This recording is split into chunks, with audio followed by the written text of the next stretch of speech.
인간은 의외로 많이 처먹는다. 저한테 하는 얘기 아니. 저조차도 나는 근데 그 8시간 동안 아무거나 막 먹어도 된다고 그래서 막 먹었는데 더 살이 쪘다. 8시간 동안 미친듯이 막 케이크랑 초콜릿 먹고 고기도 막 미친듯이 먹고 막 지방을 억지로 입에다가 짜 넣어서 하라는 게 아니에요. 최악은 밥과 고기를 같이 콤보로 먹으면 우리나라 사람들이 제일 좋아하는 거죠. 배는 부른데 입이 막 궁금하고 막 입이 막 심심하고 그런 거. 우울해. 케이크 있어. 먹어요. 위안이 돼. 더 먹고 안 먹고 계속 줄이는 다이어트를 루비콘과 다이어트라고 하는데 다시는 돌아와서는 안 돼요. 500에서 하루라도 돌아오는 순간 더 쪄요. 다이어트의 코드를 다뤄보도록 할 텐데요. 정말 이 다이어트는 썰도 많고 말도 많고 대세도 많고 그래서 질문도 항상 많았던 주제인데 오늘 그 조남은 코치님께서 이 스킬이 아닌 본질로 코드로 원리로 잡아주시기를 한번 기대해 보도록 하겠습니다. 일단은 그 몇 가지 전제 사항을 좀 깔고 시작을 해야 될 것 같아요. 저는 어쨌든 의사나 건강 전문가는 아니에요. 사실 이 주제를 다뤄야 되나 말아야 되나 좀 조심스러웠어요. 건강 문제는 잘못 전달되면 또 부작용이 크니까. 그럼에도 이거를 해야겠다고 마음먹은 게 시중에 나온 정보들을 보면 일단 전문가들은 너무 의학적으로 접근을 해서 무슨 말인지 못 알아먹어요. 대중들이 그 정보를 이용하지 못한다는 거죠. 그 와중에 이제 소위 말하는 비전문가들이 조금 알아듣기 쉬운 저게 더 위험한데 하는 정보들이 넘쳐나고 있어서 한번 정리를 누군가 해야 되지 않을까라는 생각을 했고요. 어쨌든 전문가는 아니지만 그래도 건강 문제이기 때문에 한 8년 정도 이 다이어트에 대해서 제가 여가 시간에 계속 개인 연구를 해왔으니까 일단 시간도 짧지 않고 뭐 인터넷에 있는 자료뿐만 아니라 책, 논문, 무엇보다 제가 이제 바이오 해킹이라는 시도를 해봤는데 이게 뭐냐면 실리콘밸리에서부터 유행한 건데요. 뭐 컴퓨터에 여러 가지 변수들을 바꿔서 그 결과가 어떻게 나타나는지 이리저리 해보는 건데 바이오 해킹은 자기 몸에다가 그러니까 예를 들면 내 몸을 테스트하는 거. 네, 저도 비슷하게 8년 전에 이제 다이어트를 결심하고 시중에 있는 다이어트를 직접 몸에 실험해보고 실제로 병원에 가서 혈액 검사도 받아보고 호르몬 수치나 이런 것들이 어떻게 바뀌는지 그때 이제 또 의사를 만나서 전문가 의사를 만나서 굉장히 여러 가지 정보를 모아서 질문하고 캐낸 걸 또 바탕으로 했기 때문에 또 아주 완전 비전문가의 그건 아니다라고 말씀드릴 수 같고요. 왜 다이어트에 대해서 이렇게 설이 많고 아무도 정확한 답을 못 주느냐. 저는 그 이유까지도 코드로 잡아냈어요. 지금까지 나온 모든 다이어트 방법론들의 어떤 원리를 고찰하는 그 맹신이 아닌 눈을 가져갈 수 있는 게 오늘의 코드다. 굉장히 기대가 되는데 그 첫 번째 코드 한번 말씀을 해주시죠. 일단 첫 번째로 하기보다는 가장 기본 베이스 코드부터 먼저 말씀을 드릴게요. 결국은 인풋 대 아웃풋의 문제다. 섭취 칼로리보다 사용 칼로리, 그러니까 들어오는 인풋 칼로리보다 내보내는 아웃풋 칼로리가 많아야 살이 빠지는 거, 그것은 기본이다. 적게 먹고 많이 움직이라. 뻔한 얘기 같은데요? 일단 언제나 말씀드리지만 코드는 저희의 사견이나 주장이 아니고요. 본질이자 진리를 저희가 발견해낸 거죠. 너무 혁신적인 얘기가 오히려 거짓일 때가 많아요. 지금 이 다이어트파는 너무 혁신적인 얘기들이 막 돌아다니죠. 아무리 먹어도 절대 살 안 찐다 뭐 이런 얘기들이 대표적인 얘기인데요. 물론 이렇게 뻔한 걸로 안 끝날 거예요. 몇 가지를 제가 먼저 얘기 드리면 제가 지금 칼로리라고 표현했거든요. 사실은 칼로리는 대단히 부정확해요. 그러나 또 칼로리만큼의 괜찮은 기준이 없어요. 그러니까 칼로리에 대해서 문제가 많다 하지만 왜 결국 칼로리를 기준으로 삼을 수밖에 없느냐, 제가 이 얘기도 뒤에서 드릴 거고요. 인풋 아웃풋이죠. 결국 이거에 대해서 여러분들이 들어보지 못한 모든 것들이 해석되는 왜 그런 주장들이 나오고 있느냐, 의사들은 왜 그렇게 말하느냐, 그 원리들을 제가 딱 집어줄 거라서 듣고 나면 이렇게 뻔하지 않다는 생각을 하시게 될 겁니다. 그럼 먼저 인풋. 인풋이면 식이요법 말씀하시는 건가요? 맞습니다. 정확한 코드로 한번 정리해 드릴게요. 네. 자, 코드 1번 인풋의 코드입니다. 약간 적게 먹어라. 당과 녹말이 아니라 고기와 야채를 인풋 먹어라. 코드 1번에 굉장히 많은 얘기들이 이제 들어가 있는데 결국 조금 먹어야 살이 빠진다는 얘기인 것 같은데 또 약간이라고 또 표현을 하셨어요. 약간이 무슨 의미죠? 일단 약간은 제가 뒤에서 좀 아껴놨다고 설명하고요. 일단 적게 먹기부터 설명을 해볼게요. 사실 모든 다이어트법은 적게 먹기로 수렴된다라고 생각하시면 돼요. 예를 들면 요즘 유행하는 거 가지고 얘기를 드려볼게요. 간헐적 단식이라는 게 있어요. 그거를 제가 지금 이제 제 몸에 바이오 해킹을 하고 있는 중인데 16대 8 법칙. 그러니까 하루에 16시간은 공복으로 있고 8시간 동안 먹는 거예요. 예를 들면 저 같은 경우는 1시에 점심을 먹고 9시 전까지 식사를 끝내고 나머지 시간에는 아무것도 안 먹어요. 근데 이걸 하면서 제가 느꼈던 건 첫째는 인간은 의외로 많이 처먹는다. 저한테 하는 얘기 아니. 저조차도 하루 종일 계속 뭔가를 먹어요. 그러니까 아침에 눈 뜨자마자 밤까지 계속 먹어요. 근데 이 시간을 1시부터 9시 또는 12시부터 8시 딱 제한했더니 저절로 적게 먹게 될 수밖에 없어요. 그래서 보통 반대죠. 16시간을 먹고 자는 8시간 안 먹고. 보통 그렇게 되죠. 네. 느끼는 게 뭐냐, 총 칼로리가 줄어들 수밖에 없겠구나. 물론 이걸 하면 또 이런 반발들이 나와요. 아, 나는 근데 그 8시간 동안 넌 아무거나 막 먹어도 된다고 그래서 막 먹었는데 더 살이 쪘다, 폭식을 하게 됐다. 근데 이거는 사람도 너무 단순하게 접근해요. 16시 동안 굶어서 그렇지 이게 아니고요. 이거는 어떤 호르몬이나 정신적인 어떤 문제가 있을 수가 있거든요. 이거는 제가 이따가 당과 녹말할 때 그 음식을 잘못 골라서 그래요. 여하튼 간헐적 단식도 기본적으로 뭐다? 총 칼로리가 줄어드는 거예요. 또 이제 그 간헐적 단식 전에 엄청 유행했던 게 있어요. 저탄고지라고 해서 저탄수화물, 고지방. 네. 이게 또 센세이션했던 게 고기를 엄청 많이 먹어도 된다. 탄수화물만 안 먹으면 고기를 먹어야 된다. 아, 살이 덜 찐다. 고기 좋죠. 정확하게 말하면 핵심은 고기를 마음껏은 아니긴 해요. 왜 그러냐면 마음껏 먹을 수가 없어요. 왜요? 저탄고지의 핵심은 뭐냐면 탄수화물을 거의 안 먹어야 되거든요. 네. 예를 들어 볼게요. 고기 좋아하시잖아요. 네. 고깃집에 갔어요. 쌈장을 먹으면 안 돼요. 쌈장은 탄수화물이고 당이에요. 밥을 먹으면 안 돼요. 찌개도 먹으면 안 돼요. 네. 고기만 먹어야 돼요. 호르몬과 정신적인 문제만 정상이면 이게 진짜로 먹는데 한계가 있어요. 전 알아요. 고기 폭식을 가끔 하시잖아요. 왜 그런지도 제가 이따가 말씀을 드릴 건데, 알겠습니다. 이런 어떤 예외적인 상황에 대해서 왜는 설명 안 하고 그냥 싸잡아서 고기 마음껏 먹어도 돼, 8시간 동안 마음껏 먹으면 돼, 문제가 있거든요. 그 예외적인 호르몬과 정신 문제는 제가 이따 짚어드릴 건데, 기본적으로 정상적인 사람이면 무슨 다이어트법이든 결국은 뭘로 수렴되느냐, 총 칼로리가 줄어들어요. 또 다이어트법이 계속 유행이 바뀔 거예요. 이 코드 1번 섭취 칼로리를 줄이는 거고 이는 안경으로 보잖아요. 그럼 다 뭐예요? 그리고 아까 말한 부작용도 막아둘 수 있어요. 8시간 동안 미친 듯이 막 케이크나 초콜릿 먹고 하라는 게 아니에요.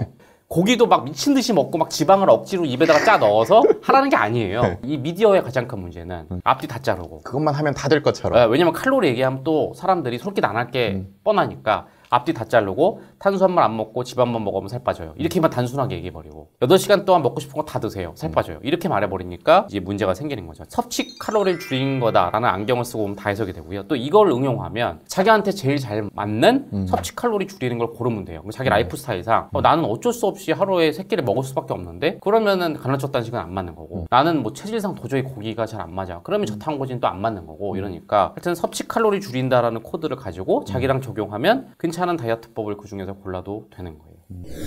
저는 개인적으로 지금 간헐적 단식 중이라고 했잖아요. 고민 중이에요 지금. 왜냐면 이따가 제가 말씀드릴 당과 녹말이 아니라 고기와 야채를 먹어야 된다, 이거를 같이 결합하니까 섭취 칼로리가 너무 적어져갖고 지금 문제가 커요. 너무 적어져서. 칼로리는 적게 먹으면 다이어트에 무조건 좋은 거 아닌가요? 너무 줄어드는 게 왜 문제죠? 코드 1번 인풋은 약간 적게 먹게 돼요. 네. 그 약간 때문인데 이건 다시 계속 아껴놓을게요. 이따 설명드릴게요. 그 전에 얼마나 먹을 것이냐만큼 중요한 게 무엇을 먹을 것이냐. 막 간헐적 단식이라고 하면 8시간 동안 무엇을 먹을 거냐, 또는 저탄고지가 대표적으로 이제 무엇을 집은 거거든요. 탄수화물 대신에 지방을 먹으라는데 그 무엇을부터 일단 먼저 잡아드릴게요. 당과 녹말이 아니라 고기와 야채를 먹어라. 좀 극단적으로 말해볼까요? 당과 녹말은 그냥 음식이 아니라고 생각해야 돼요. 고기와 야채가 음식이다, 이렇게 생각을 하는 게 중요한 코드입니다. 예전 같은 경우에는 뭐 다이어트를 하면 지방을 안 먹어야 된다, 이게 좀 대세였던 것 같은데 최근에는 그 탄수화물이라는 걸 먹지 마라 라는 얘기들이 굉장히 많이 나오고 있잖아요. 그 말씀하신 게 이 요즘 대세인 탄수화물 줄이기 다이어트를 말씀을 하시는 건가요? 그 인식이 된 건 정말 긍정적이라고 생각을 해요. 사람들은 옛날에 삼겹살 지방을 먹으면 이 지방과 내 살이 똑같이 생겼잖아요. 그렇죠. 그래서 이게 그대로 내 지방이 된다라는 착각을 갖고 있었어요. 탄수화물을 먹든 단백질을 먹든 지방을 먹든 그냥 너무 어려운 과학적 얘기하면 힘드니까 몸에 들어가면 다 그냥 하나로 다 믹스된다고 생각하면 돼요. 그래서 남는 칼로리, 남는 에너지는 그게 원래 빵이었든 밥이었든 단백질이었든 다 살이 되는 거고요. 모자라면 살이 빠지는 거예요. 지방만 되는 게 아니에요. 소는 풀만 먹잖아요. 채식주의자잖아요. 디룩디룩 살이 쪘잖아요. 그렇게 따지면 말이 안 되잖아요. 지방이 나쁜 놈이다. 내가 먹는 삼겹살 지방이 그대로 여기 붙을 것이라는 인식이 바뀐 건 좋은데, 또 문제가 뭐냐면 단순하게 그 탄수화물은 정확하게 뭘 말하는 건지, 또 왜 탄수화물을 줄이면 살이 빠지는 건지, 왜 그래야 되는 건지, 그런 말들은 또 없어서 요새 다이어트 한다고 다 그래요. 저 다이어트 할 건데요, 내일부터 탄수화물 줄이려고요. 그 네가 말한 탄수화물이 뭐냐? 그럼 제대로 대답을 못해요. 그거를 좀 누군가는 정확하게 짚어줘야 된다고 생각을 합니다. 근데 그런 외를 막 파고들다 보면 사실 방금도 뭐 무슨 단백질이 어떻고 하면서 의학적인 이런 용어들이 막 나오잖아요. 그러니까 그렇게 들어가면 너무 어려우니까 사람들이 그냥 쉽게 생각을 하는 것 같은데, 이 다이어트라는 게 사실 모든 사람들이 그냥 관심이 있는 실용적인 학문이니까 좀 알아듣기 쉽게 해야 될 것 같아서 그런 것들이 유행하는 것 같아요. 그게 이제 언제나 말하는 저희 스터디 코드의 존재 이유죠. 그냥 코드는 단순히 바닥에 있는 원리나 본질을 끄집어내는 것만으로 끝나지 않아요. 그러면 학문, 의학이랑 똑같죠. 그렇죠. 생활의 기준이 돼야 돼요. 실용적 기준이. 이론과 어떤 스킬 중간에 딱 그거를 언어로 정확하게 잡아서 생활의 기준이 될 수 있는 바로 그런 게 이제 코드고. 그러면 그런 의미에서 이 오늘 탄수화물에 대해서 오늘 한번 종지부를 한번 찍어주시죠. 일단 안 되는 것부터 말씀드릴게요. 당과 녹말이에요. 일단 먼저 당. 제일 쉽게 생각하는 게 뭐 설탕인가요? 설탕, 네. 정제당 이것들은 먹으면 안 돼요. 녹말은 뭐냐면 곡물을 이렇게 얇게 빻은 가루들 같은 거 있죠. 네. 면떡, 밥빵. 밀가루류들 뭐 그런 건가요? 곡물인데 네. 인간이 그걸 도정하고 네. 먹기 좋게 싹 가공을 했어. 갈아가지고 아. 만든 그 모든 것들 있죠. 먹어선 안 되는 탄수화물이에요. 그러니까 우리가 주식으로 삼고 있는 것들 있죠. 면도 안 돼요. 안 되고, 네. 떡도 안 되고 밥도 안 되고 빵도 근데 이거 빼고 나면 나머지 탄수화물은 먹어도 되고 먹어야 해요. 그 저탄고지도 극단적으로 가면 좀 그런 게 어쨌든 몸에서 고강도 운동을 할 때 에너지원은 탄수화물이고요. 네. 요거는 논란이 있어서 제가 이따 설명드릴 기회가 있을지 모르겠지만 뇌는 탄수화물이 만들어내는 혈당을 주 에너지원으로 쓰기 때문에 탄수화물을 극단적으로 안 먹는 것도 여러 가지로 좀 문제가 있어요. 물론 이 뇌에는 탄수화물 안 먹으면 결국은 지방을 쓴다는 논란이 있지만 그래도 뇌의 일수는 탄수화물이라서 그건 이제 일단 설명을 드리고 당과 녹말 이것은 먹지 않아야 된다. 이걸 기억하시면 될 겁니다. 당이랑 녹말이 안 좋다라고 말씀을 하셨는데 그 원리를 좀 설명을 해주셔야 좀 납득이 될 것 같아요. 알겠습니다. 당과 녹말은 총 섭취 칼로리를 줄여야 된다고 그랬잖아요. 네. 그거를 미친 듯이 어떤 부스트, 폭발시킬 수 있는 어떤 촉진제라는 거예요. 자, 이걸 알려면 좀 어려운 얘기인데 네. 혈당과 인슐린이라는 거의 원리를 알아야 되는데요. 탄수화물을 먹으면 당이라는 게 있어요. 탄수화물 먹으면 피에 이제 당이 쫙 퍼져요. 그죠? 혈당이 네, 높아지는 거죠. 뇌에서 쓰는 것보다 더 많다. 피에 당이 너무 많잖아요. 이게 네. 당뇨 현상이라고 해서 몸에 안 좋아요. 이걸 놔두면 안 되죠. 피에서 흘러다니면 안 돼요. 그럼 어떻게 하냐면 인슐린이라는 호르몬이 나와서 피에 있는 당을 쏙 몸으로 빨아들이게 해요. 그래서 당을 없어지게 해요. 네. 근데 그걸 어디로 빨아들이게 하느냐? 지방세포로. 지방으로 가게 해서. 자, 그래서 아까 말한 왜 소가 풀만 먹는데 살찌느냐 원리가 여기서 나오는 거예요. 탄수화물을 먹어도 그게 결국은 지방세포로 저장되기 때문에 살이 찌는 거예요. 그런데 문제가 있어요. 이 인슐린이 당을 싹 지방으로 뽑아들일 때 싹 갖고 오는 게 아니라 확 가져와 버려서 또 먹어야겠네. 몸에서 야야 뇌가 당 모자라 또 먹어. 그러면 뇌에서 쓰지가 또 남아. 갑자기 또 싹 가져가. 근데 너무 많이 가져가. 또 먹어. 또 먹어. 그래서 탄수화물 중독이라는 게 뭐 그런 바로 건가요? 그거죠. 그렇게 되는 거죠. 그래서 계속 먹게 해요. 그래서 아까 제가 4칼로리, 9칼로리지만 결국은 총으로 보면 그렇다는 게 예를 들면 고기는 딱 2점 먹고 쭉 기다리잖아요. 배부르다. 멈출 수 있는데 빵은 정신을 차리고 보면 10개를 먹고 있는 거야. 초콜릿은 과자는 정신을 차리고 보면 결국은 이만큼을 먹게 돼서 총 칼로리가 늘어난 거죠. 더 큰 또 문제가 뭐냐면 지방세포들이 지방을 거꾸로 피로도 보내기도 하는데 근데 이제 인슐린이 나오기 시작하잖아요. 그거를 또 금지시켜요. 이제 지방형 단백질을 먹었어요. 아까 만든 몸에서는 하나로 믹스돼서 또 이제 피로 보내요. 근데 그것 때는 중성지방이라는 지방으로 보내요. 인슐린이 분비되는 순간, 탄수화물이 분비되는 순간 그 지방도 지방세포로 들어가요. 당도 지방, 피에 원래 있던 지방도 쭉쭉쭉 지방으로. 당과 지방을 먹으면 당에다가 혈중지방 콤보.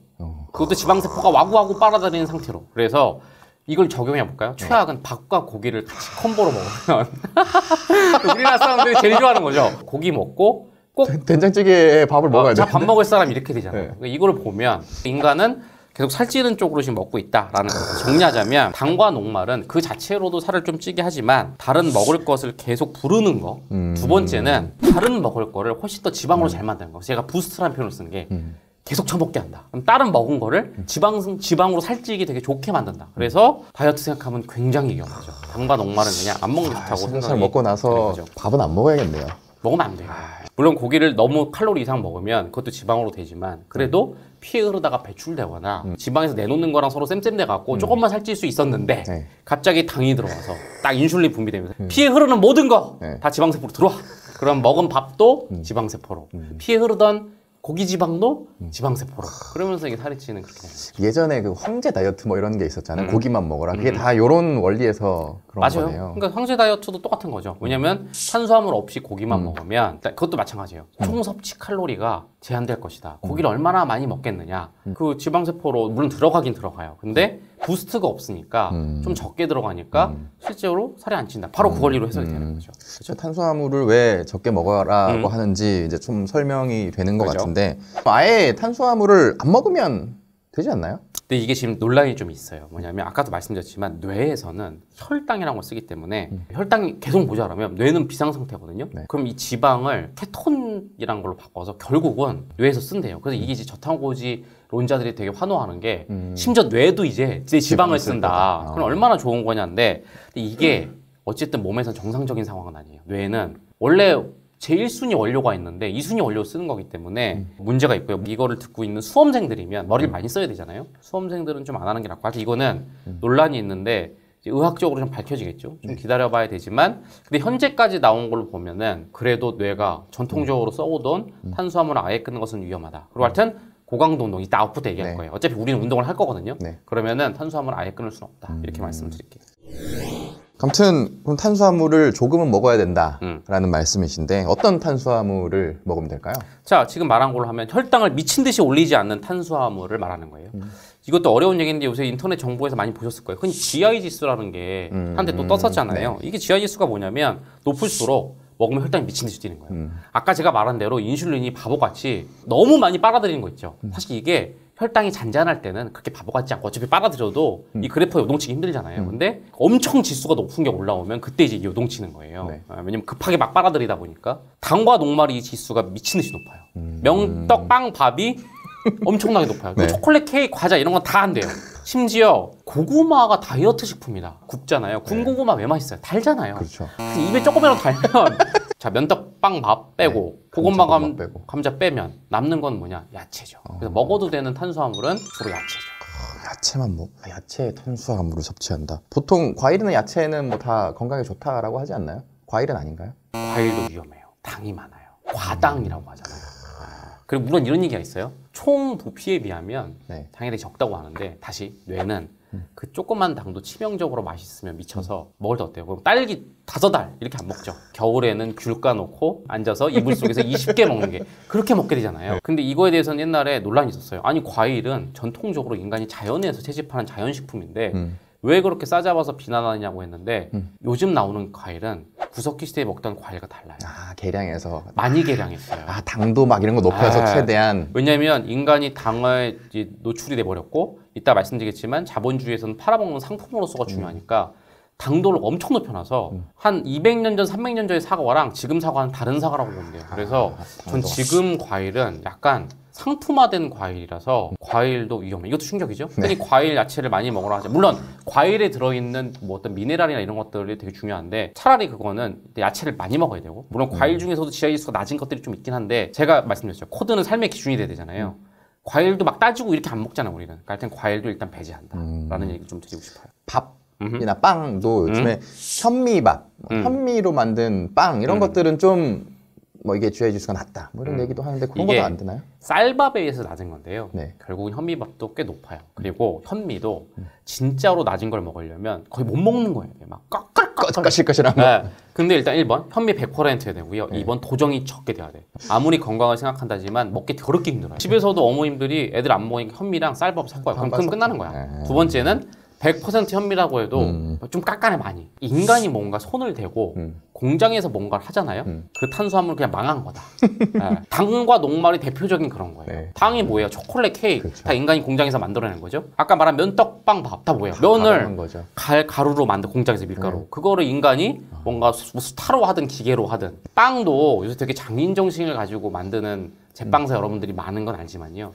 그냥 제가 오늘 말한 다이어트 코드 관점에서 보면 빵도 아무리 장인 정신 있으셔도 안 먹어야 되는 음식이야. 이렇게 제가 말씀드리고 싶어요. 역사적으로 보면 서양 사람들은 빵을 주식으로 삼고 뭐 동양 우리나라 사람들은 밥을 주식으로 삼고 그럼 옛날부터 다 문제가 됐었어야 되는 거 아닌가요? 예전 빵과 지금 빵은 매우 달라요. 타임머신을 타고 우리가 중세시대 유럽에 가서 빵을 먹잖아요. 이빨 다 나갈 거예요. 완전 돌덩이인 거야. 인간이 뭔가 가공을 예쁘게 많이 해서 먹기 좋을수록 혈당이 올라간다고 했죠.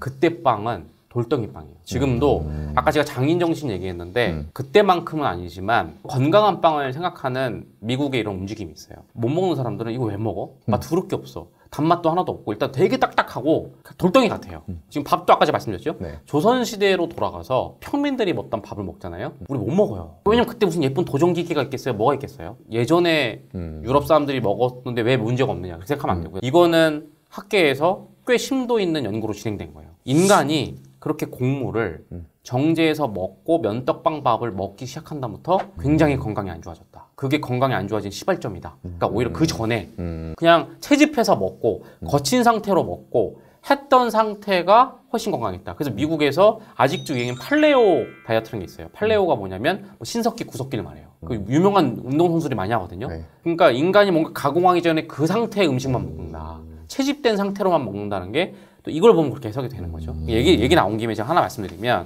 탄수화물 있죠? 네. 특히 그중에서 당과 녹말은 너무 깊이 들어간 거긴 한데 본질을 파다 보면 까지 가는데 자본주의의 산업화가 만든 상품이라고 봐야 돼요. 음식이나 식재료가 아니라 상품. 유통이 일단 너무 쉬워요. 네. 고기 있죠. 네. 돼지고기라고 생각해봐요. 네. 유통이 되게 힘든 게 일단 냉장 보관해야죠. 상하죠. 기한이 있죠. 네. 근데 반면에 빵 이런 거 있죠. 이런 걸 일단 포장도 되게 쉽고 유통에도 잘 썩지 않고 특히나 뭐 아이스크림은 유통기한이 100년이란 말 있죠. 그쵸. 설탕을 매우 넣으면 네. 굉장히 유통기한이 길어져요. 어. 왜 그래서 뭐 그런 얘기 있잖아요. 뭐 20년 된 교실에서 발견된 케이크 근데 모양 그대로 있다. 그러니까 이게 뭐냐면 자본주의 입장에서는 수출하기도 편하고 팔기 쉽고 대단히 좋은 거. 보관 쉽지 유통 쉽고 물론 그런 얘기가 있어요. 전 세계에서 못 먹는 기아를 해결한 1등 공신이 탄수화물이긴 하다.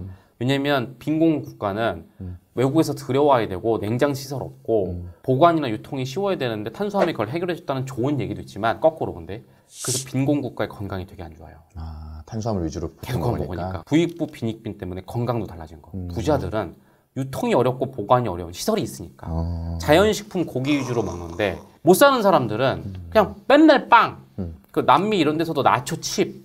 그래서 계속 살이 찌고 비만이 있고 그래서 결국은 건강한 놈들은 또 날씬하고 오래 살고 근데 여기에서도 가장 중요한 게 탄수화물이 특히 당과 곡물이 있다는 네. 거죠. 그래서 저는 이건 상품이라고 보고 또 하나가 더 있어요. 자본주의가 제일 좋아하는 게 있죠. 중독시키는 거. 당과 녹말은 그 자체로 사람을 중독시키는 요소가 있어요. 당과 녹말이 중독을 이야기한다. 흔히 얘기하는 그 탄수화물 중독 뭐 이런 것 같은데 정확히 어떤 예, 얘기인가요? 맞아요. 당과 녹말은 이 몸에만 작용하지 않아요. 마음 또는 아까 말씀드린 뇌에 작용하는데요. 정확하게는 도파민이라는 호르몬을 분비시켜요. 도파민이라는 호르몬은 단순히 쾌락 호르몬이 아니고요. 학자들은 중독 호르몬이라고 많이 이름을 붙여요. 네. 그래서 갈구하게 만들어요. 실제로 왜 그런 얘기 말있죠. 뭐 스트레스 받을 때 달달한 걸 먹으면 마음이 유연이 된다. 이게 지금 이 원리거든요. 이것도 또 뭐가 문제냐면 또 총 섭취 칼로리 부스터로 이어져요. 몸은 당과 녹말이 안 필요해. 도파민은 이 마음과 뇌가 필요한 거야. 네. 우울해. 네. 케이크 있어. 먹어요. 위안이 돼. 더 먹고 또 위안을 받아. 더 먹고. 근데 이게 몸에도 어쨌든 몸에도 들어가잖아요. 네. 내 마음과 뇌만 채워지는 게 아니잖아. 몸에서 어떻게 작용되죠? 혈당이 미친 듯이 뛰죠. 네. 그럼 인슐린이 나와서 쫙 하면서 지방이 되는데 또 너무 많이 가져가. 그럼 머리에서 계속 또- 먹어. 계속 먹어. 그래서 그러다가 또 옆에 고기 한 점을 집어 먹네. 그러면 그것까지도 쫙 계속 먹게 만들어요. 아까 말씀하신 그 간헐적 단식이나 뭐 저탄고지 했을 때 폭식한다라고 계속 말씀을 하셨는데 이게 그 정신적인 호르몬 문제라고 하셨잖아요. 이게 그 말씀이신가요? 맞아요. 16대 8 간헐적 단식을 했는데 8시간 동안 나는 너무 많이 폭식을 해서 망했다. 또는 저탄고지 했는데 지방을 너무 많이 처먹어서 오래 살이 쪘다. 네. 아까 전에 제가 말씀드린 이 부작용이 사실 방송에 있는데 잘 안 나와요. 이런 게 나오면 그 다이어트 방법이 매력이 없으니까. 근데 이것도 왜 그런지를 정확하게 알면 내가 부작용에서 탈출할 수 있잖아요. 지금 말씀드린 호르몬과 정신 문제 딱 이 두 개가 원인이에요. 첫 번째는 호르몬 문제인데 인슐린이 망가진 경우예요. 그 인슐린이 계속 당을 먹었는데도 모자라다는 신호를 보내는 경우예요. 이 경우에는 아주 엄격하게 심지어 야채 탄수화물 있다고 있잖아요. 네. 그것도 제한하는 저탄고지를 해야 돼요. 간헐적 단식할 때 있죠. 8시간 동안 아무거나 막 먹는 게 아니라 탄수화물도 거의 제로로 먹어야 돼요. 이 방법은 원래 이렇게 이미 호르몬에 문제가 생긴 고도비만 환자들을 위해 생긴 거예요. 근데 정상인들이 이 저탄고지라는 게 너무 매력적이니까 탄수화물을 거의 제로로 하는 경우가 있거든요. 네. 그러니까 정상인이면 이렇게까지 할 필요 없어. 좀 중증 환자인 경우. 그럼 중증 환자인 건 내가 어떻게 체크할 수 있느냐? 첫 번째는 병원 가서 호르몬 체크를 해보면 돼요. 그 인슐린 저항성에 대해서. 네. 두 번째는 안에 병원 가기 나 너무 어렵고 힘든데 그럴 경우에는 탄수화물을 먹어봐요. 근데 계속 땡기는 대로 먹어봐요. 내가 만족할 때까지. 근데 총 섭취 칼로리를 넘어가. 정상적인 사람이 먹다가 탄수화물 중간에 멈춰요. 근데 내가 먹는 대로 먹었더니 엄청 먹고 있어. 나도 모르게. 그걸 한번 측정해 보는 거예요. 그러면 이미 호르몬에서 뭔가 문제가 있는 거죠. 두 번째, 호르몬에도 큰 문제는 없는 것 같다. 병원 갔다 왔는데 다시 정신적 문제죠. 배가 고프지 않은데 네. 그러니까 이 위를 채우는 게 아니고요. 공허한 마음을 채우기 위해서 초콜릿 케이크를 먹고 있는 경우. 이것도 테스트하는 방법이 있어요. 배는 분명히 네. 부른데 네. 계속 초콜릿 케이크를 먹고 그 총 칼로리 계산했더니 네. 이게 평균보다 너무 많이 먹고 있어. 네. 이런 경우에는 호르몬 문제가 없다면 두 번째 정신적 문제죠. 이 문제가 있잖아요. 그러면 16대 8이고 뭐 저탄고지고 황제다이어트고 뭐고 와도 폭식으로 결국은 총 칼로리가 안 줄어들어서 살이 찌게 돼 있어. 가끔 그런 경우가 있는 것 같아요. 입이 막 배는 부른데 입이 막 궁금하고 막 입이 막 심심하고 그런 거. 그죠. 그게 정신적인 문제라는 거죠. 그렇죠. 호르몬 문제거나. 근데 이 사실 몸만큼 우리가 중요한 게 이 마음인데 이 음식으로 좀 마음의 위안을 받는 게 그렇게 큰 잘못인가요? 아, 당연히 이해는 하죠. 네. 인생에서 가장 중요한 거는 마음을 채우는 건데 제가 오늘 딱 잘라 말할게요. 음식은 오직 몸한테만 양보해라. 음식은 마음을 위한 게 아니다라고 그냥 딱 잘라서 말할게요. 네. 아니 마음이 중요한데 왜 그렇게 딱 잘랐느냐. 첫째, 마음은 음식 말고도 채워줄 수 있는 게 너무 많아. 근데 몸은 음식 빼고는 없어. 그러니까 몸은 온리 음식인데 그걸 마음한테 뺏기면 안 되고요. 마음 하다가 몸이 망가져 버리면 그러면 사실은 또 몸은 마음이 또 해줄 안 게 좋아지죠. 없어. 몸은 네. 해줄 게 없어요. 두 번째는 마음을 채운다고 했잖아요. 네. 음식으로는 공허한 마음이 절대 100% 채워지잖아요. 도파민을 중독 호르몬이라고 했잖아요. 이유가 있어요. 100% 채워지잖아요. 애매하게 60, 70만 채워. 그러니까 나머지 3, 40대면 또 먹게 되는 또 거야. 먹고 또 먹고. 말촉회감이에요. 근본적으로 중축회감을 채워서 마음을 꽉 채울 생각해야지 음식으로는 깔짝깔짝깔짝 채우는 그거밖에 안 된다는 얘기예요. 항상 저희가 강조하던 라이프 코드인 중축회감이라는 게 나왔는데 이 중축회감을 찾으면 이 정신적으로 뭔가 녹말에 중독된 문제들을 해결할 수 있다는 거죠. 맞아요. 그래서 되게 위대한 얘기인데요. 네. 중축회감을 찾잖아요. 네. 살도 빠져요. 살도 빠져요. 어마어마한데? 네. 음식은 오직 몸을 위한 걸 생각해야 되고요. 특히나 당과 녹말은 저는 음식이 아니다라고 생각을 했으면 좋겠어요. 저는 심하게 말하면 네. 당과 녹말은 몸이 아니라 마음을 위한 약간 독약이라고 생각을 해야 돼요. 저도 가끔 먹어요. 굉장히 통제된 상태에서 먹어요. 이렇게 먹어요. 몸한테 얘기해요. 네. 몸아 되게 미안하다. 어... 내가 오늘 너무 스트레스를 많이 받고 마음이 허해. 원래 이거는 네. 내 중축회감이 일로 충족이 돼야 되는데 지금 내가 주말이라 회사도 못 가고 아, 이게 일로 뭔가 충족 안 되는 비상 상황이야. 그래서 몸아, 진짜 미안한데 오늘은 초콜릿 케이크를 먹어야겠어 라고 몸한테 먼저 석고대죄를 하고 먹어요. 이렇게까지 하는 이유가 뭔지 아세요? 이게 농담 반 진담 반인데 굉장히 특별하고 통제된 경우 아니면 당과 녹말을 안 넣으려고 하는 거죠. 저는 오늘 개념을 이렇게 잡아드릴게요. 당과 녹말. 네. 좀 확대하면 인간이 공장에서 뭔가를 많이 가공해서 과자니 뭐 라면이지 그런 거 있잖아요. 네. 그거는 몸을 위한 음식이 아니라 마음을 위한 독약, 마음을 위한 공산품을 몸에 밀어넣을 것이냐, 몸을 위한 영양 공급을 할 것이냐. 사회생활을 하면 또는 학교 생활을 하다 보면 그때 먹어요 저도 그냥. 왜냐면 사람들 다 있는데 앞에 그거 시켜놨는데 나 혼자만 안 먹으면 사람들도 불편하고 그러니까 거꾸로 평소 혼자 있을 때만큼은 그때를 위해서 혼자 있을 때만큼은 멈춰놔야 되는 거죠. 그렇게 사회생활하면서 먹잖아요. 그럼 어떻게 되냐면 이 당과 녹말이 그때 땡기는 것도 있지만 다음날 또 생각이 나. 또 다 먹어, 다음날. 또 먹어. 어차피 현실적으로 먹어야 된다면 제발 혼자 있을 때만큼 먹지 마라. 그럼 혼자 있을 때 특수상황은 뭐냐? 마음이 너무 막 지금 정신병이 걸릴 것 같을 때, 진짜 공허에 미칠 것 같을 때, 그럴 때는 아주 특수하게 먹고 대부분의 특수생활은 저는 사회생활, 학교생활로 밀어놨으면 좋겠다. 그럼 다시 한번 정리를 해보면 이 탄수화물은 이 중증 비만은 정말 초반에 엄격하게 통제를 그렇죠. 해야 된다. 당이나 녹말은 음식이 아니다. 탄수화물은 야채로만 섭취를 해라. 그러면 이제 정리를 해보면 일반적으로 우리가 흔히 먹는 이 닭가슴살의 샐러드 결국 요런 걸 먹으면 된다는 걸로 좀 정리가 되는데 자, 그렇게 또 단순성으로 빠지면 안 되죠. 샐러드도 뭐냐면 드레싱이 들어가죠. 코드로 정리드릴게요. 샐러드가 아니다. 저스트 야채다. 야채다. 드레싱에도 당이 엄청 들어가요. 그러니까 앞으로 저는 여러분이 뭐든 사 먹을 때 제가 하는 건데 첫 번째 뒤를 돌아봐요. 네. 제품 포장지에 써 있는 걸 봐요. 거의 모든 음식에 의외로 당과 탄수화물 함량이 엄청나다는 걸 알게 될 거고요. 아니면 인터넷 검색을 해봐요. 네. 포장지 안 써 있는 건. 그렇게 사실 먹을 게 없어요. 인간이 만든 거는 거의 먹을 게 없어요. 그러니까 밀 네. 빼고 뭐 드레싱 빼고 네. 단 거 빼고 떡, 빵 다 빼고 그럼 먹을 건 저스트 야채. 술만 먹어야 된다. 네. 두 번째는 닭가슴살인데 단백질 함량이 높아서 먹는 거죠. 그렇죠. 탄수화물은 4kcal, 단백질은 4kcal, 지방은 9니까. 어쨌든 단백질을 먹으면 되게 저량의 칼로리 섭취할 것이다. 총 섭취량에서는 맞긴 해요. 그죠? 근데 단백질은 문제가 뭐가 있냐면 탄수화물과 지방은 에너지원으로 쓰여요. 단백질은 에너지원으로 거의 못 쓰이거나 더럽게 힘들게 쓰여요. 닭가슴살과 야채만 먹잖아요. 네. 칼로리가 너무 낮아요. 그게 문제예요. 드디어 이제 아까 말씀하신 칼로리를 약간만 줄인다. 약간이 좀 나오는 것 왜, 같은데. 왜 너무 줄이는 게 뭐가 문제냐 이 얘기죠. 그렇죠. 근데 그 전에 다시 한번 예? 야채만 먹으면 너무 풀맛만 나고 맛이 없는데 예. 그렇게까지 먹어야 되나? 조금만 먹으면 안 되나요? 대신? 좋은 얘기 해주셨어요. 네.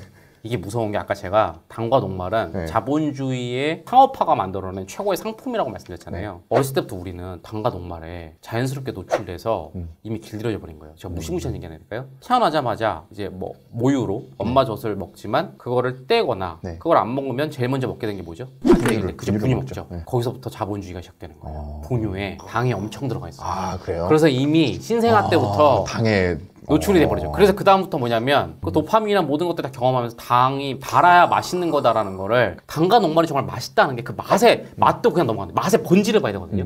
뇌가 맛있다고 느끼는 거예요. 또는 뇌와 혀끝만 맛있다고 느끼는 거예요. 진정한 맛이 아니라는 거예요. 진정한 맛은 뭐냐면 이상한 표현인데 몸이 느끼는 맛이에요. 참 어려운 얘기인데요. 당과 녹말을 제 얘기 듣고 끊어보시면 알아요. 네. 끊어보시면 뭐냐면 한동안 끊었다가 당과 녹말을 먹잖아요. 너무 자극적이어서 심지어 불쾌감도. 라면은 무조건 맛있다고 하잖아요. 근데 제가 사석에서 한번 말씀드린 적 있죠. 나는 라면 맛 없다라고 하잖아요. 그럼 네. 주위 사람들이 웃기고 있네? 라면이 어떻게 맛이 없을 수가 있어요? 그 가식입니다 하는데 저는 라면을 먹으면 일단 너무 뭔가 불쾌해요. 맞아요. 네, 그죠? 저 라면은 아니고 최근에 막 한참 줄이다가 약간 좀 양념된 걸 먹었는데 너무 자극적이더라고요. 그죠? 너무 짜고 막. 밀가루 오랜만에 먹잖아요. 네. 속 더부룩해지고 네, 그쵸. 몸이 뭔가 요동치는 거. 그게 사실은 맞아요. 아까 제가 말한 혈당과 인슐린이 요동치는 건데 불쾌감이 느껴져요. 반면에 이걸 끊고 나서 자연식품 야채를 먹잖아요. 그럼 어떠냐면 혀끝이 아니고요. 혀의 아주 깊은 맛을 넘어서 몸에서 있잖아요. 척추가 찌르한가요? 그러니까 이게 뭐냐면 왜 가끔 TV에 전문 미식가들이 나와서 이게 자연 본연의 재료를 먹으면 진짜로 그게 깊은 맛인데 버섯을 먹으면 즉각적으로 느껴진 거 아닌데 저 뒷맛이 그리고 몸이 뭔가 편안해진 느낌. 그러니까 그게 사실 진짜 맛이에요. 그러니까 미식가들이 말하는 게 단지 허세가 아니라 당과 녹말에 길들여서 그렇지 끊은 다음에 야채를 먹기 시작하면 야채에서 진정한 맛이 느껴져요. 풀맛을 하나하나 느껴봐야겠네요. 느껴지죠, 그죠? 저 산에서 그래서 지리산의 맛이 근데 이게 내가 이렇게 말하면 너무 희화화되는 것 같은데 진짜 저 뒷맛에 남는 라면 풍미가 터지는 거랑 초콜릿 케이크 풍미가 터지는 거랑 이 야채를 먹는 것도 풍미가 달라요. 한번 경험을 해봐야겠네요. 네. 한번 끊어봐야겠습니다. 끊어보세요. 네, 한번. 알겠습니다. 그럼 일단 인풋의 마지막 얘기부터 일단 좀 해보고 자꾸 이제 칼로리를 적게 섭취를 하되 약간만 적게 섭취하라고 했는데 여기에 대해서 한번 설명을 해주셔야 돼요. 제가 이건 자꾸 이제 뒤로 미룬 이유가 있어요. 이거는 이제 좀 이따 나올 두 번째 코드, 이제 나올 두 번째 코드인 아웃풋이랑 연결되는데요. 이거를 너무 의학적으로 설명드리면 어려우니까 드디어 요요 현상에 대해서 설명드릴게요. 나는 평상시 생활을 하면 2,500 칼로리를 써요. 그죠? 근데 이제 다이어트를 한다고 1,500으로 줄인 거예요. 먹는 거를. 그럼 이제 1,000칼로리가 마이너스니까 네. 살이 빠지겠죠? 네. 근데 몸은 어쨌든 미용보다는 네. 이걸 비상 상황으로 받아들여요. 생존의 문제다. 그렇죠? 그래서 어떻게 하면 결국은 그게 지속되잖아요. 네. 몸이 1,500으로 줄여요. 무슨 얘기냐? 소비하는 에너지를. 안에 우리가 안 보이는 이따 설명드릴 건데 장기와 어떤 호르몬의 그 움직임을 떨어뜨려서 네. 흔히 말하는 기초대사랑 신진대사를 줄이고요. 실제로 미세하게 우리가 막 걸어다니는 걸 활동대사량이 하거든요. 네. 걸음도 느릿느릿해지고 뭔가 사람이 무기력해지면서 초점을 맞춰요. 나 계속 똑같이 야채 샐러드만 먹는데 왜 더 안 줄어? 정체기가 오죠. 그래서 사람도 어떻게 하면 더 적게 먹어요. 자, 1,000으로 줄여요. 그럼 어떻게 되느냐? 몸은 또 1,000에 맞춰요. 그럼 또 시커 빠지다가 안 빠지니까 줄여야겠 사실 1,000 밑으로 1,000도 사실 말도 안 되는 거거든요. 1,000 밑으로 줄일 수는 없어. 네. 현실적으로 사람이 매일 1,000만 못 섭잖아요. 그렇죠. 자, 사회생활을 해. 그렇죠. 학교 생활을 해. 네. 3,000을 먹은 거야. 내 몸은 1,000으로 돼 있죠. 그러면 매일 500씩 빼던 게 2,000이 한꺼번에 들어온 거야. 2,000이 아니라 한 2,500을 해요. 왜냐면 이 몸의 주인, 이놈이 나를 극한 상황으로 밀어놨어. 네. 언제 또 이럴지 모르니까 들어온 걸 더 빨아들여야 돼. 그래갖고 요요가 온 게 바로 그거야. 무슨 얘기냐? 다시 안 먹고 하는 다이어트의 가장 큰 문제 또는 단기간에 뺀 다이어트의 가장 큰 문제가 극단적으로 줄이면 쉽게 하면 몸은 그걸 맞춘다. 그래서 저는 안 먹고 계속 줄이는 다이어트를 루비콘관 다이어트라고 하는데 봐봐요. 빼는 방법을 말씀드릴게요. 2,500을 그래서 1,500으로 줄여요. 1,000으로 줄여요.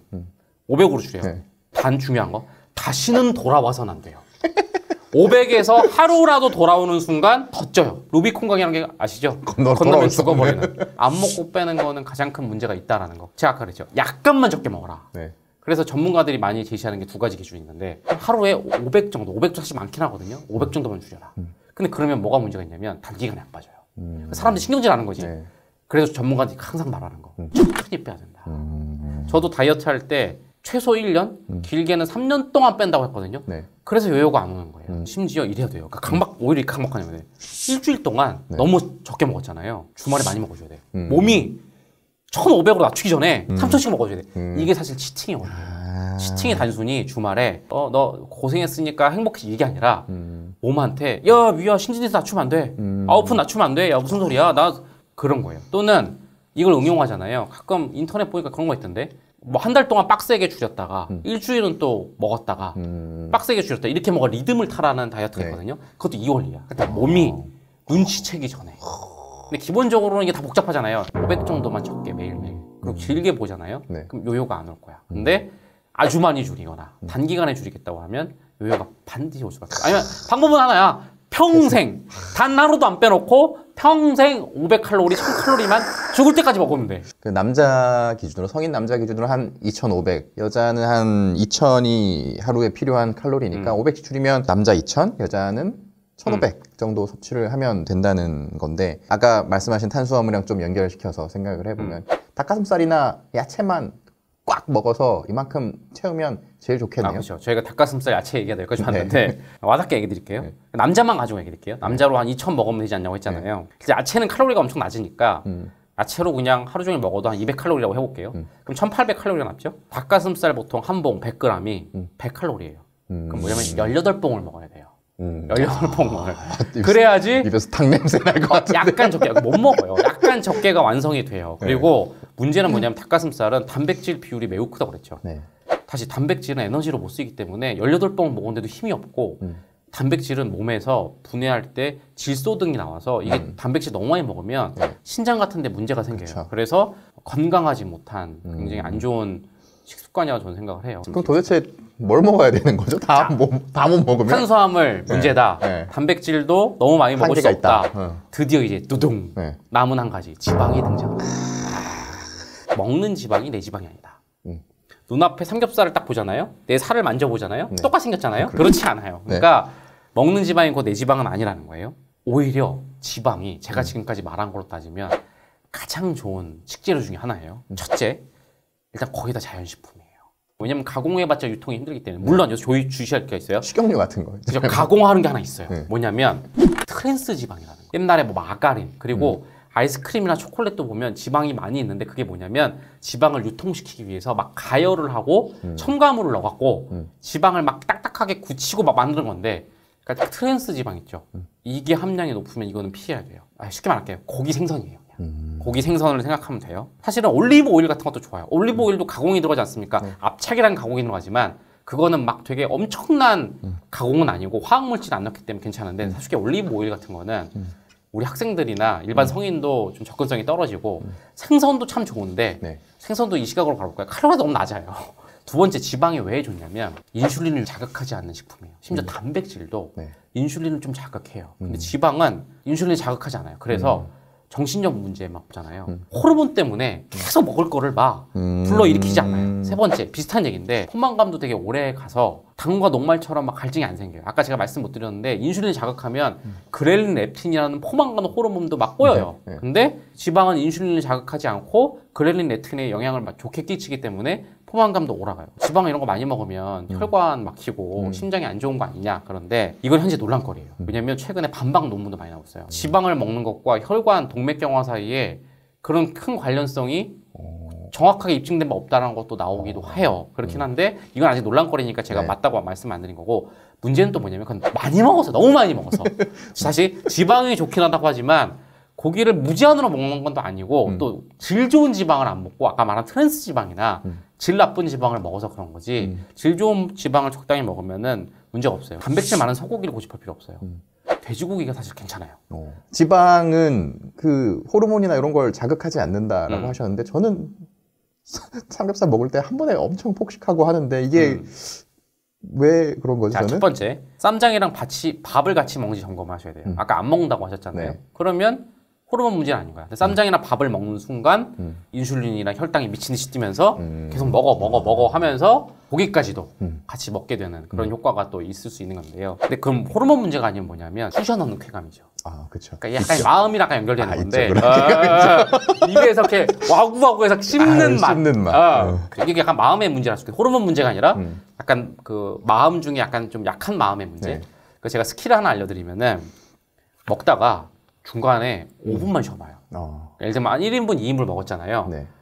이제 3인분 넘어갈 때쯤에 참 쉬고 애매하죠. 시킬까 근데 말까, 막 더 시킬까 말까. 유튜브로 5분 보시거나 네. 아니면 저희 회사 메일을 5분만 확인해 보세요. 네. 다시 먹으려고 하잖아요. 시키려고 자꾸 배부른데 좀 그럴 때가 와요. 쑤셔 넣는 게 계속 쑤셔 넣는 입에 쾌감이 있고 그쵸. 마음이 막 충족되는 게 중단됨으로써 정신이 돌아오는 거죠. 정신적으로 힘들 때 있죠. 네. 스트레스 많이 받았을 때는 애초에 먹지 말고 그게 해결될 때까지 좀 기다려보세요. 무조건 힘들거나 짜증나거나 했을 때 있죠.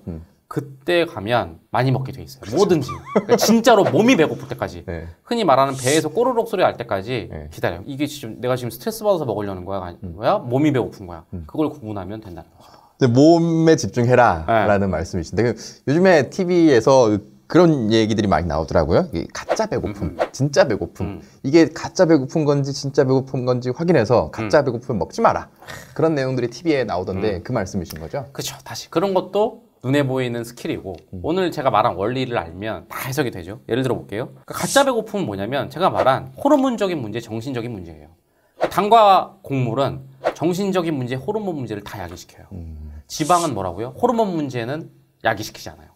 다만 지방을 먹었는데도 많이 먹고 있으면 정신적인 문제인 거죠. 왜 그러냐? 이건 케이스 바이 케이스로 셀프 컨설팅도 되는 거예요. 아, 나는 주로 스트레스 받을 때 많이 먹는 거 같네. 정신적 문제 때 많이 먹는 거죠. 스트레스는 없는데도 한 번 먹으면 정신 차리고 폭식하고 있어. 그럼 호르몬 문제가 있는 거니까 빨리 당과 곡물을 끊고 병원 가서 호르몬 수치 확인하고 이렇게 하면 되는 거죠. 근데 여하튼 핵심은 뭐냐면 지금까지 말한 복잡하니까 그냥 행동 기준으로 드리면 당과 곡물을 배제하고 지방이 있는 고기와 야채를 몸의 감각에 집중해서 천천히 먹으면 저절로 오늘의 인풋 코드 칼로리는 줄이지만 약간 줄이기가 돼요. 네, 물론 이거는 또 다시 정상인의 몸이고 네. 중증인 경우에는 당과 곡물도 요만큼도 먹으면 안 되고 야채도 안 먹어야 되고 최대한 다. 그래서 빨리 이제 호르몬을 정상화 시켜야 되는 거고 거꾸로 이제 이런 경우 근데 저는 당과 곡물 먹으면 폭식한다고 하셨는데 딱 절제해서 먹을 수 있다. 네.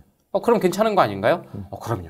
저는 딱 케이크 한 조각 먹고 네. 숟가락을 넣을 수 있어요. 대단한 거죠. 근데 길게 봐야 돼요. 일주일 동안. 네. 다음날 생각내면 안 되고 일주일 전체로 봤을 때 그날은 숟가락 나왔는데 다음날 네. 빵을 미친 듯이 먹고 있어. 네. 그럼 그건 해결된 게 아니고 근데 절제할 수 있으면 제가 말한 이론 왜냐면 당과 곡물은 총 부스트를 올리는 거기 때문에 부스트가 안 된다고 하면 먹어도 되는 거예요. 근데 칼로리만 생각할 게 아니라 단백질, 지방 같은 필수 영양소를 안 먹으면 안 되기 때문에 결국은 그 와중에 고기랑 야채도 먹어야 돼요. 그러니까 다시 당과 곡물은 배제하되 지방이 있는 고기와 야채를 천천히 먹기. 당과 곡물을 약간 절제할 수 있으면 조금 늘려도 돼. 근데 중증 비만이면 당과 곡물과 야채까지도 줄여야 돼.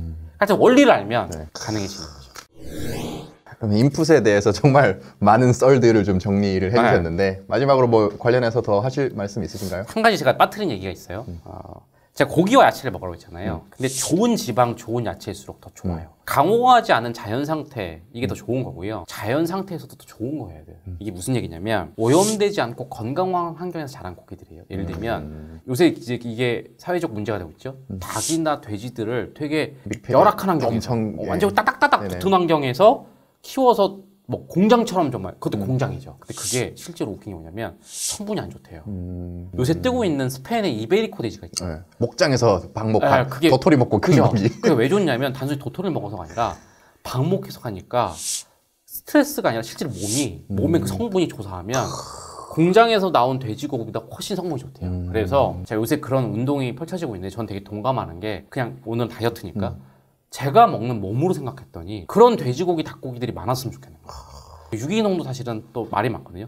자연 방목이라고 붙어 있잖아요. 그렇죠. 그럼 비싸더라도 이거는 나한테 살 안 찌게 하는 좋은 지방이 될 가능성이 크니까. 그래서 이게 되게 웃긴 게 뭐냐면 이 다이어트 공부 제대로 하잖아요. 환경 문제까지 저절로. 아까 생선 얘기했는데 네. 생선 중에도 칼로리 높은 것들이 있어요. 네. 참치라든가 막 이런 지방 많은 거. 근데 그런 것들이 또 문제가 뭐냐? 그 참치나 이런 것들은 먹이사슬의 꼭대기 상위 있죠. 포커스 식자니까. 그래서 뭐냐면 중금속들 그죠? 많이 중금속 있고. 미세 플라스틱이 쌓여서 네. 그러니까 뭐냐면 진짜 환경이 좋아져야겠다. 지구가 오염되니까 먹을 게 없다. 고기를 먹어야 되는데 이 네. 공장 축산으로 가다가는 안 되겠고 방목을 많이 해야 되고 그러려면 깨끗한 청정이 있어야겠다. 야채도 마찬가지예요. 막 농약 뿌려서 한 거 먹으면 야채의 좋은 탄수화물 먹으면 몸이 망가지겠죠. 몸에 그래서 이제 그 미묘한 맛이 다를 수 바로 있겠네요. 그거죠. 그래서 뭐 이런 거 있잖아요. 미래의 아이들을 위해서 환경보호를 이게 아니고요. 내가 먹을 게 없어. 그래서 환경이 좋아져야 돼. 조금 이상하긴 하지만 근데 이제 환경 얘기 또 계속 했으니까 요즘에 또 채식주의자들도 많이 늘어나고 있는데 채식하고도 뭐 살쪘다 뭐 이런 사람들도 있거든요. 여기에 대해서는 어떻게 생각하시나요? 일단 채식주의자가 올바르냐 아니냐는 왈가왈부하지 않을게요. 왜냐하면 이 라이프스타일적인 게 있어요. 방금 전에 동물 인권처럼 동물 인권을 중요시하기 때문에 동물을 살생하지 않겠다. 그게 옳은지 아닌지는 안 따질게요. 그건 가치관 문제니까. 그리고 지금 오늘 이 시간은 신체적인 거니까 신체적인 얘기만 할게요. 자, 오늘 말한 원리로 하면 다 해석돼요. 채식을 했는데 저는 살이 쪘어요. 왜 그런지 아세요? 당과 곡물을 미친 듯이 먹은 거죠.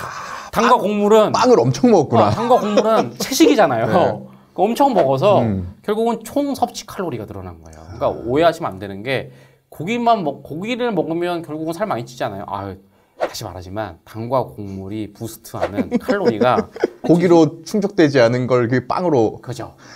그리고 하여튼 칼로리 자체도 높고 살이 빠져서 근데 유지되는 사람들이 있어요. 근데 그 사람들도 저는 약간 가끔 심각하게 보일 때가 있는 게 아까 제가 말한 루비콘강을 안 건넌 거야. 기본적으로 야채는 칼로리가 너무 낮아요. 그러니까 하루 먹는데 한계가 있어. 살만 중요한 게 아니잖아. 일단 에너지가 없을 가능성이 크고 채식에서 약간만 돌아오는 순간 요요가 올 거라는 가능성이 커요. 콩단백질, 그다음 식물에서 얻는 지방 같은 거 많이 먹어야 된다. 너무 야채만 순수하게 먹다가는 우리는 위험하다 이런 얘기가 있어요. 하여튼 오늘 말한 원리로 따지면 채식주의자들이 살찌거나 살이 빠져서 유지되는 모든 것들이 다 해석이 돼요. 코드를 아니까 이 모든 다이어트에서 그죠. 채식주의자들의 그런 것까지 다 해석이 되는데 마지막으로 한번 인풋에 대해서 한번 정리해 주시죠. 자, 인풋의 코드. 약간 적게 먹기다. 그리고 무엇을 먹어야 되느냐? 당과 녹말이 아니라 고기와 야채다. 자, 요것만 적용해도 지금 본 것처럼 시중에 있는 모든 다이어트 이론이 다 해석되고 살도 빠집니다. 자, 그러면 이제 두 번째 코드 아웃풋 얘기를 한번 넘어가도록 하겠습니다. 그러니까 다이어트 측면으로 보면 보디빌딩은 그렇게 효율적이지 않은 안 좋은 많이 먹어도 살이 찌지 않는 그런 체질로 바뀌는 게 맞나요? 진짜 단전에서부터 저 헬스장에서 들어봤어요. 그렇죠? 조한 코치님 제가 하는 거 맞죠? 여러분이 생각했던 근육과 운동의 그냥 머릿속에서 그냥 지우세요. 자, 아웃풋의 코드.